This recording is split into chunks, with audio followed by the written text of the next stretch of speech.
Good morning, all of God's critters.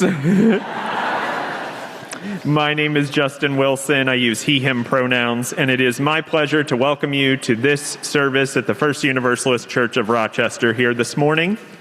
If it is your first time here this morning, we especially welcome you and thank you for making it to our worshiping community.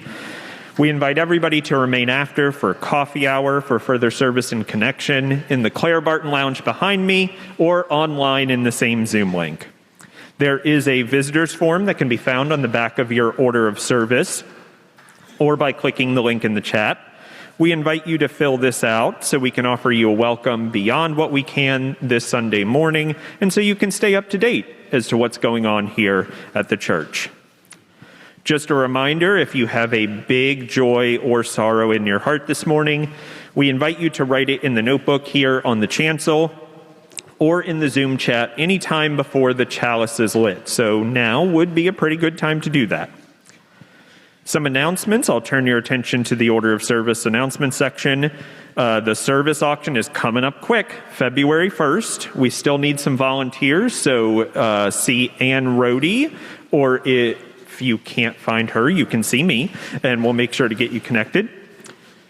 Next week is our new Open Connection Circle after service, but today, after service, we have the LGBTQ plus social justice group and greeter and usher training available. Our service this morning, as you could probably guess, is being led by the Animal Ministry Social Justice Circle here at the Unitarian Universalist Church of Rochester. Before we turn to our neighbor, let's say hello to our online community and wave towards the camera in the back near the Progress Pride flag. If you're online, feel free to pop a greeting into the chat. We're so happy you're here with us. And if you're here at First Universalist, let's take a moment to turn towards our neighbor this morning and offer a greeting. All right, everybody, we're going to start with our first hymn this morning, number 324 in the gray hymnal, Where My Free Spirit Onward Leads.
Good morning, church family.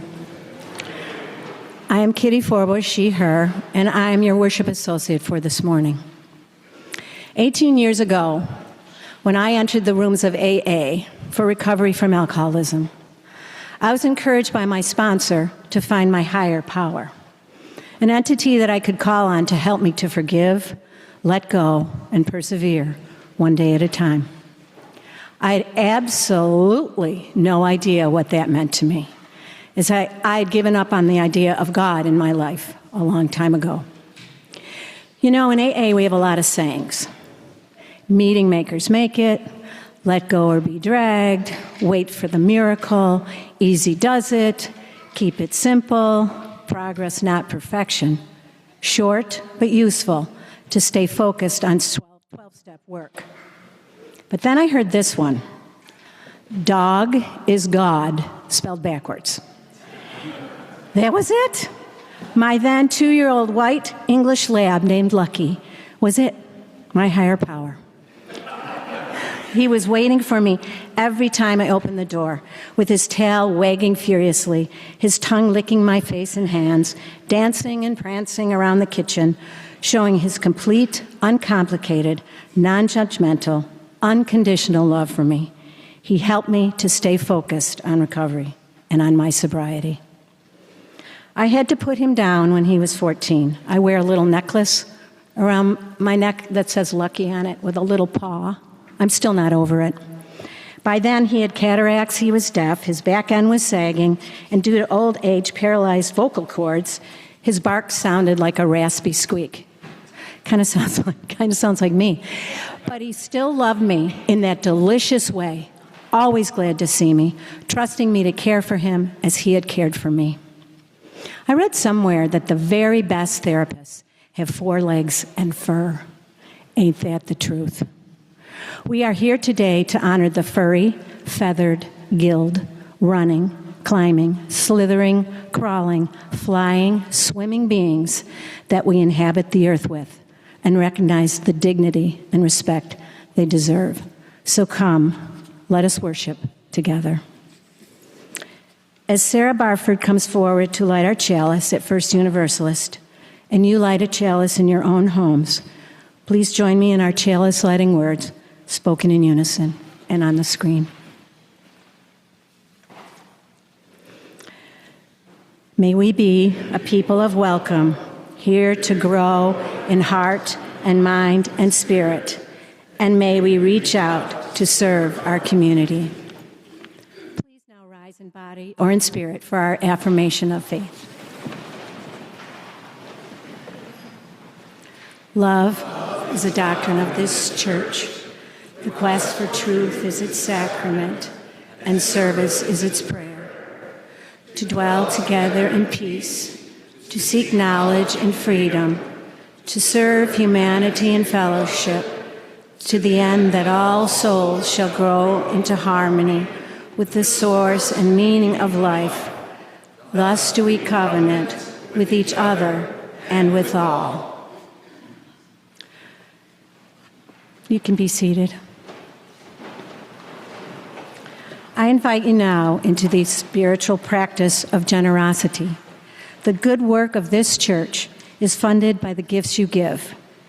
Part of that good work is the ministry of the Animal Ministry team. Animal Ministry is dedicated to justice for non-human creatures and respect for their place in the interdependent web of life.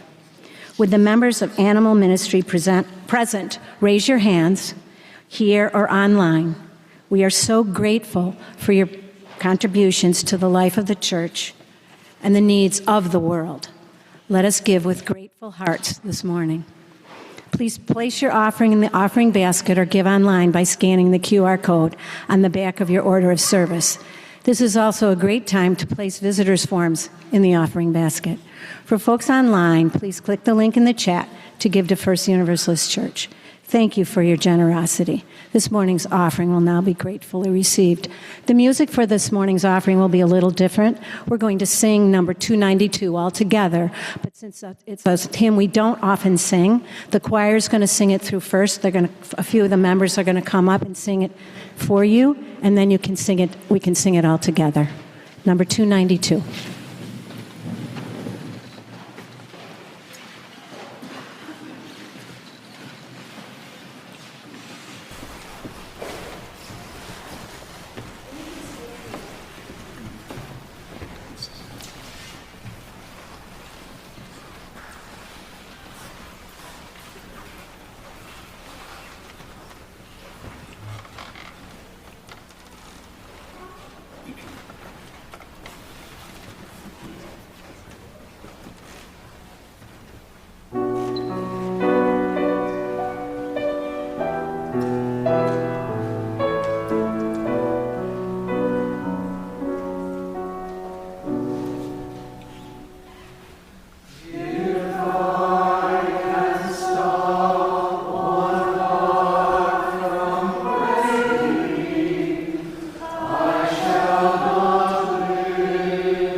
Which story?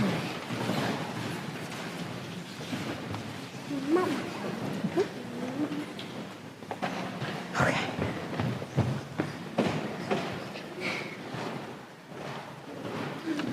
I'd like to invite all the children up front for their story. If you're online and you're a child or you're young at heart, please come closer. Come closer for the story. Do we have any more? These are mine. 1, 2. Mama. Yes, thank you. One more. Thank goodness. Okay. Today's service is the animal service. Right? Yes, it's very exciting. And we have animals at home, right? Yeah. A few? Yes. You have a kitty cat? Cool. I don't know if she has a pet. I don't know if she knows if she has a pet. She's kind of small. So, you have a cat? Yeah. Cool. So today our story is about being kind to animals. You can see it up there. I also have a copy here. This is the one I'm going to read. So today, being kind to animals. People need animals. Animals need people too. They need our care and kindness. There it is. How can you be kind to animals? You can be gentle. You can talk to them in a calm voice. You can pet them with a soft touch. You can be patient. You can give animals time to get to know you.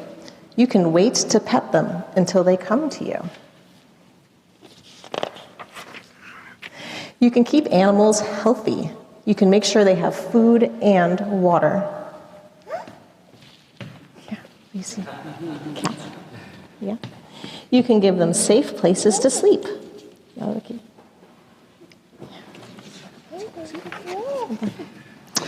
You can take them to the vet. Animals need room to play and explore. You can give them space to move around in. Yeah, it's a hedgehog. You can be kind to wild animals too.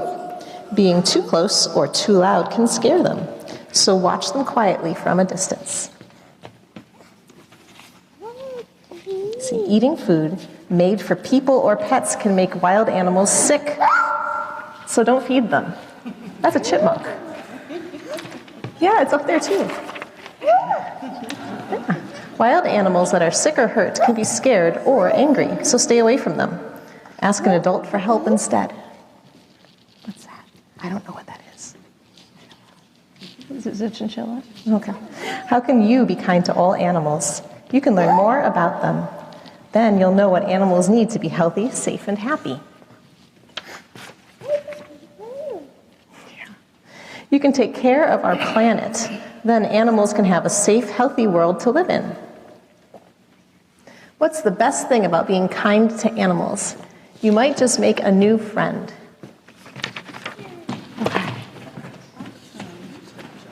Okay. And she's done. Mom, we gotta get the food first. She's ready to go. Mommy. But yes, first we have our food in gathering. Every month we gather food on our second Sunday for our neighbors in need. Donations of food, toiletries, cash, and more go to the Rochester Community Food Cupboard on Nestor Street.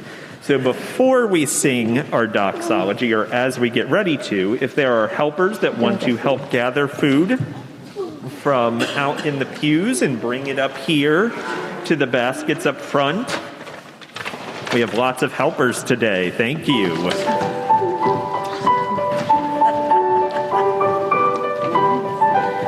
Rub us back.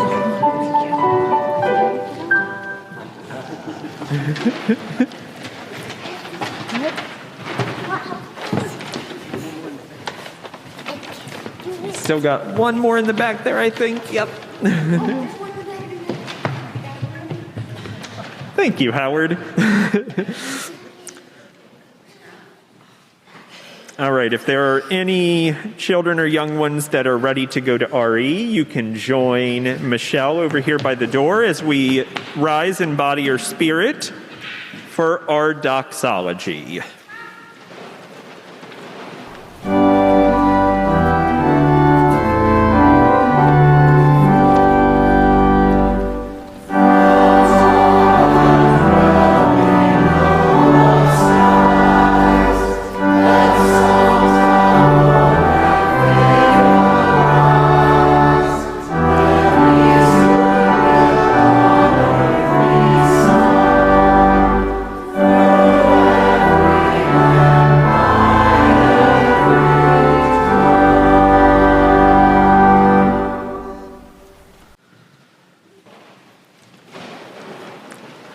invite you now into this reverent time of sharing joys and sorrows of our gathered community. If you would like to, you can place your hand over your heart to be able to listen to this heart from this heart-centered place. We know that so much is going on in our world today, and if you have sorrows or joys to share on behalf of our local, national, or global community, you are truly encouraged to do so today and into the future. As Kitty Forbush places stones into a bowl, I will read aloud the joys and sorrows of our gathered community. We have a joy and sorrow from John Lukes, who shares that his healing is progressing, but a sorrow that domestic violence and a rise in extrajudicial executions continues in the community. We share in a joy with Michael Scott that Kelly's surgery this past week went well, and he wishes to thank all of those for the warm wishes from the church family. We share from Connie Volk that Lillian Kellogg has been hospitalized at Highland, but her niece hopes she'll be able to return home this week. She would love cards. We share a sorrow from Bridget Watts that Gary and Bridget are very saddened by the sudden death this week of their dear friend Mike Flaherty. We share with Jay Jocelyn a joy that after service, he is being adopted by a cat named Cersei. Life just got furrier. We share a joy with Rowan Stone that Rowan is holding great joy to be in the presence of community and love this morning. And we share a sorrow from Hal Bauer regarding Renee Good being killed by ICE this week, the federal police. Today we share in our community ritual to honor the many joys and sorrows we bring into this space, whether read aloud or kept in the silent sanctuaries of our heart. In a moment, those here in person are invited to come forward and drop stones into the bowls. If you need to remain seated, please raise your hand or have a friend signal to us, and someone can come to you with a bowl to drop stones in. If you are joining us online, please send a heart emoji in the meeting chat. Let us join in this collective ritual of honoring the joys and the sorrows of us all.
Let this be a reminder that we are never alone in our sorrow, and our individual joys can uplift us all. With the circle of our care drawn larger, may it increase forevermore.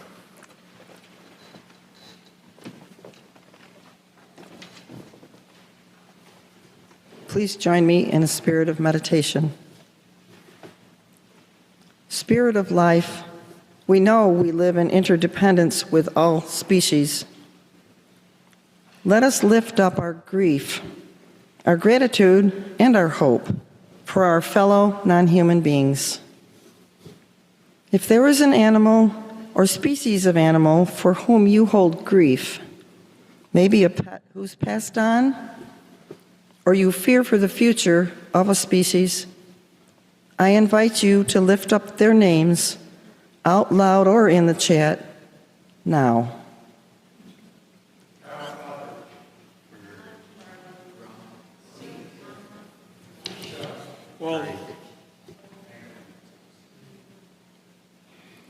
May their names live always in our hearts. If there is an animal or species of animal for whom you feel gratitude, perhaps a loved companion, beloved companion, or one you love to watch from afar, I invite you to lift up their names out loud or in the chat now.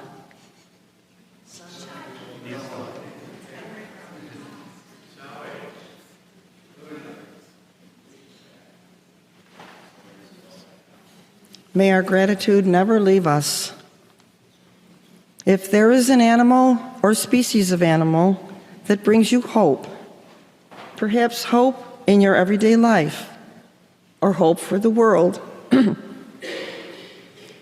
invite you to lift up their names out loud or in the chat now.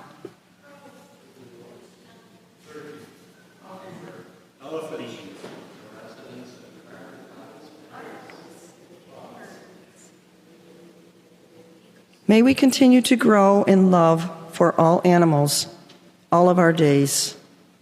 Amen. Please rise as you are able as we sing together hymn number 105-3 in the teal hymnal.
Patty Goodwin, she, her, subbing for Donna Anderson. The Summer Day by Mary Oliver. Who made the world? Who made the swan and the black bear? Who made the grasshopper? This grasshopper, I mean. The one who has flung herself out of the grass, the one who is eating sugar out of my hand, who is moving her jaws back and forth instead of up and down, who is gazing around her with her enormous and complicated eyes. Now, she lifts her pale forearms and thoroughly washes her face. Now she snaps her wings and floats away. I don't know exactly what a prayer is.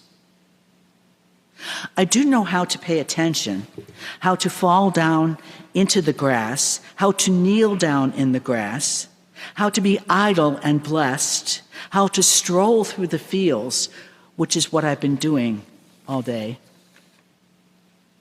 Tell me, what else should I have done? Doesn't everything die at last, end too soon? Tell me, what is it you plan to do with your one wild and precious life?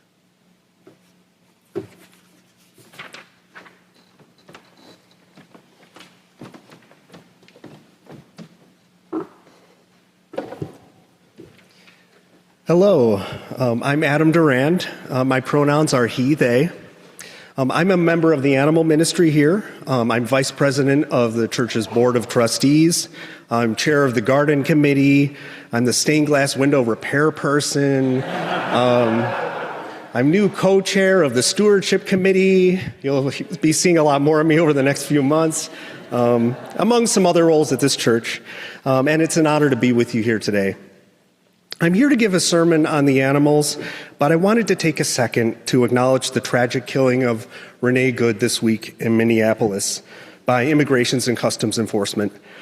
My heart goes out to her family and to all those who have lives that have been forever altered by this tragedy. Renee is not the first person to be killed in these immigrant sweeps. She's not even the first person to be shot in recent months by an ICE agent through the window of a car while attempting to leave a scene.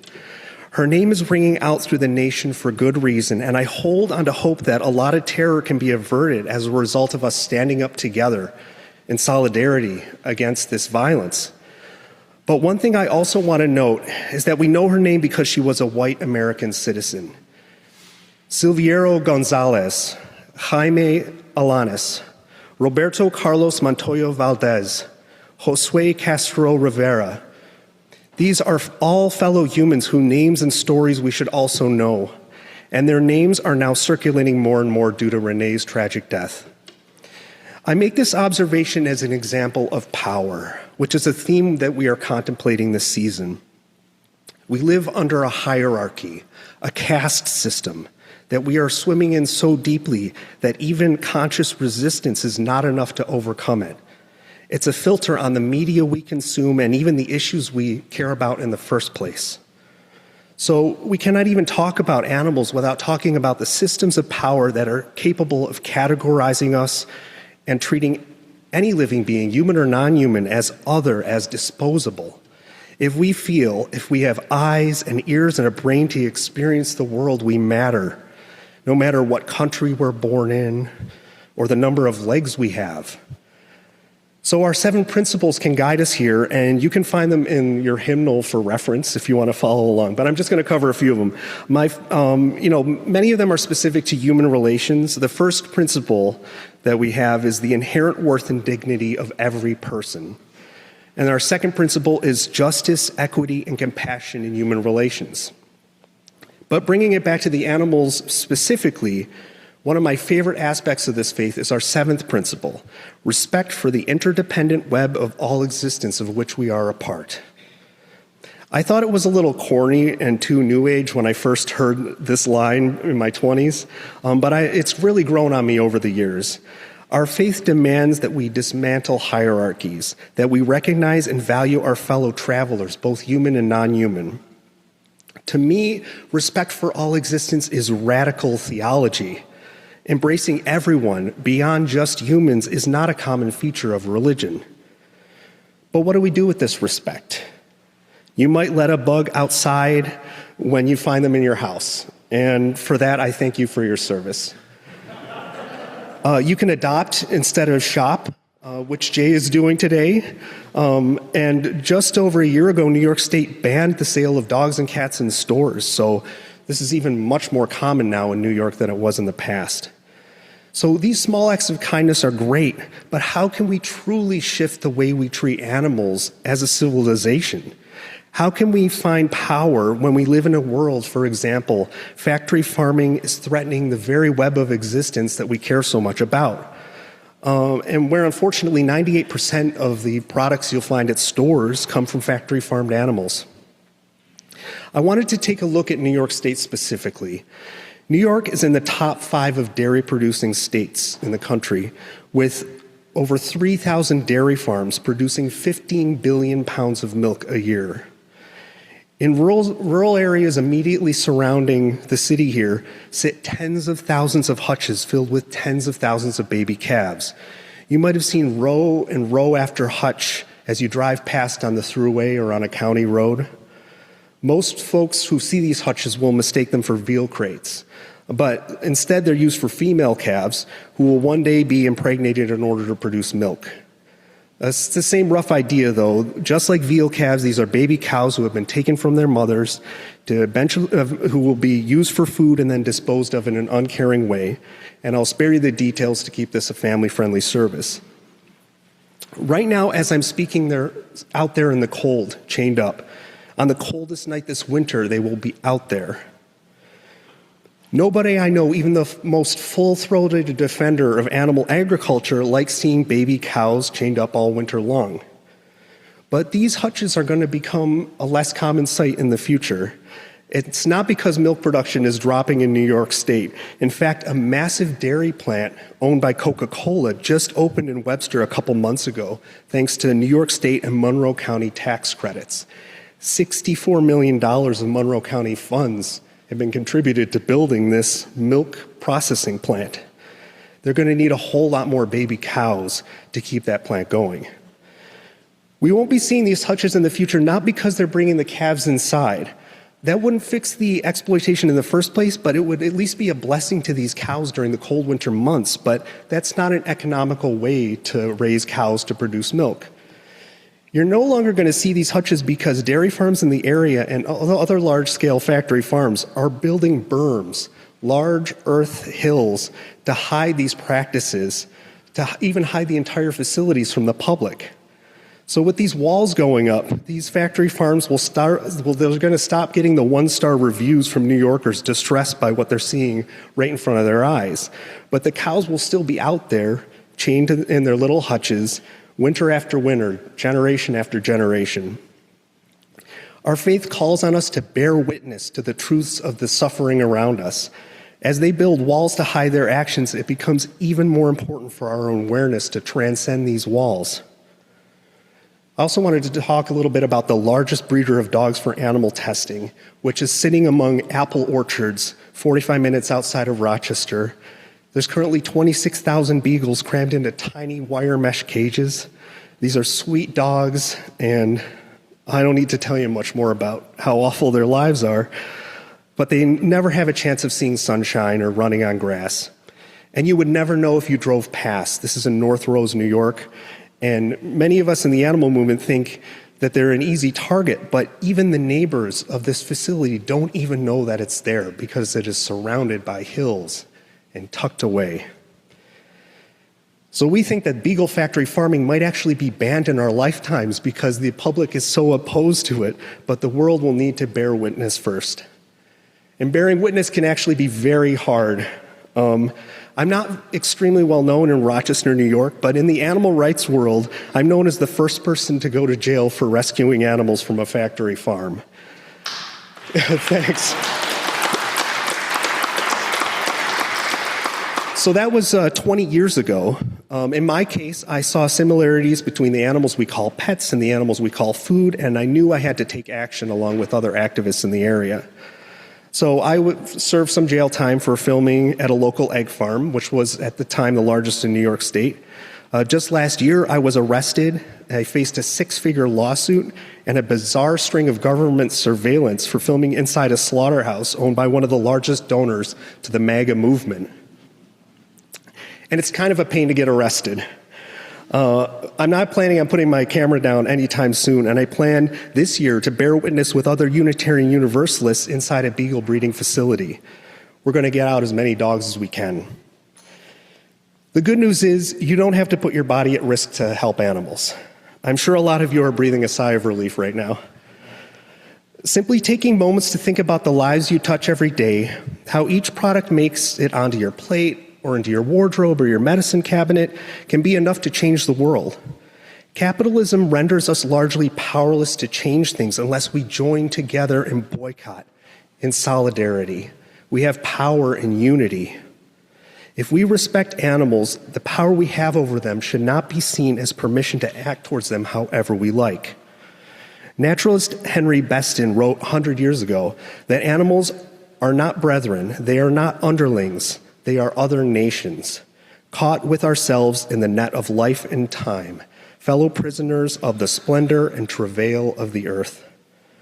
And this brings me back to our 7th principle, respect for the interdependent web of existence of which we are a part. Can we truly respect that web when we're eating the thinking and feeling parts of it? So you might feel powerless in this world, but to the animals, you have more power than you know. I know there's probably a lot already on your shoulders, but as Mary Oliver wrote in the poem we just heard, tell me, what is it you plan to do with your one wild and precious life? For all the good we've done for animals and all the good that's left for us to do. Amen. And now please stand as you are able and join us for hymn number 175. We celebrate the web of life.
Please remain standing as Sarah Barford extinguishes our chalice flame this morning.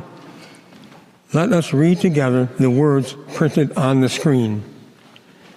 We extinguish the flame, but we keep its light in our hearts with its message of love and justice, and taking it outside these walls to the world we live in until we are together again. As we close our service this morning, I invite you to place a hand over your heart. If you are joining us online, I invite you to turn your setting to gallery view and look upon the faces of these here with you. For those of us in this room, take a moment to look around you at those here with us today.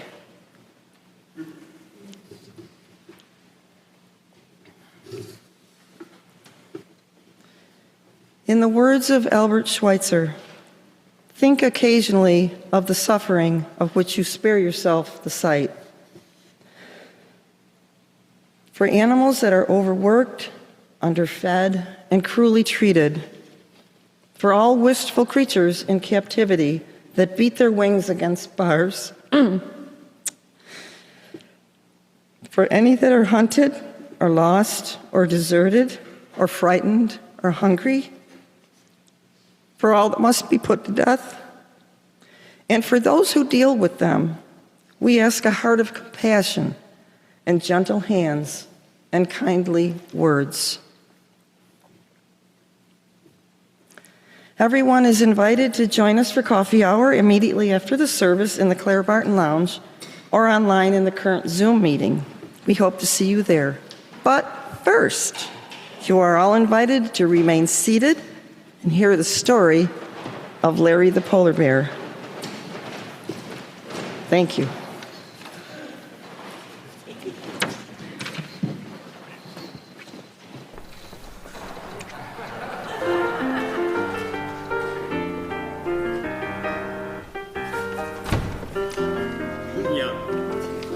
In 1932, at a they'd cheer aloud. He'd go slipping and sliding, jumping and diving. The people would laugh. They took his photograph. Larry was born.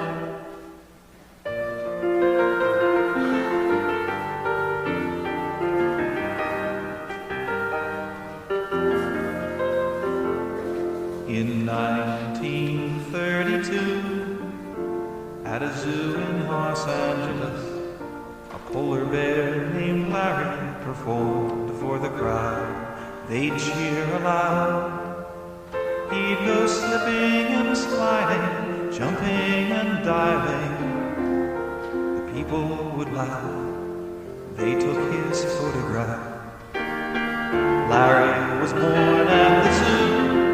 He never knew as he grew older anything colder than Los Angeles, which is warmer than Alaska, where Larry's parents were born.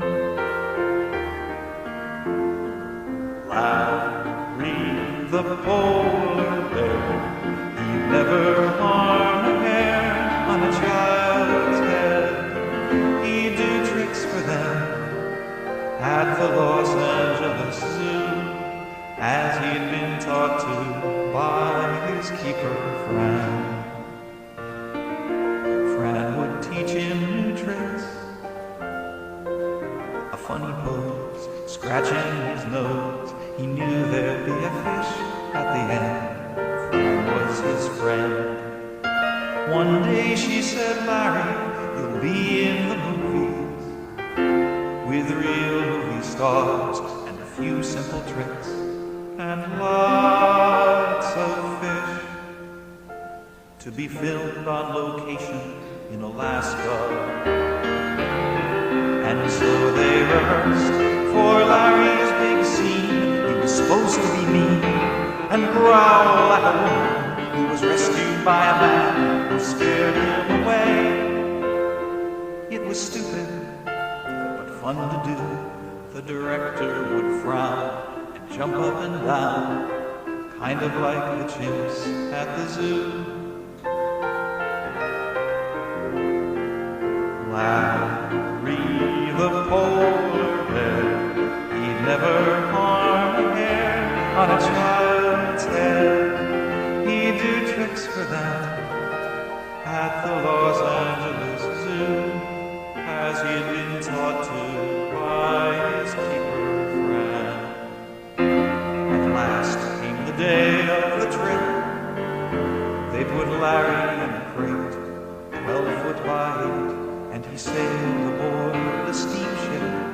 The journey was long and boring. Fran would visit.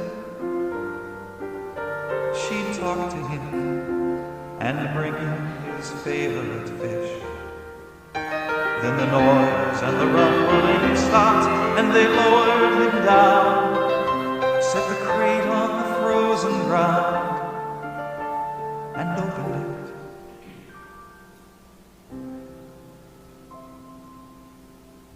Fran said, Larry, we're here. It's time for your tricks. And Larry appeared.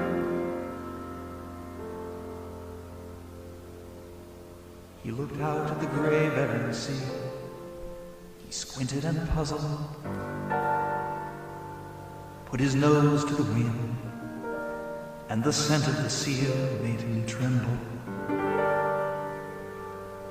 He smelled the fox in its lair, and the weasel and hare, felt a lichen and snow beneath his paws, and he looked at the tundra and ice, looked at the loon in the sky, and he ran.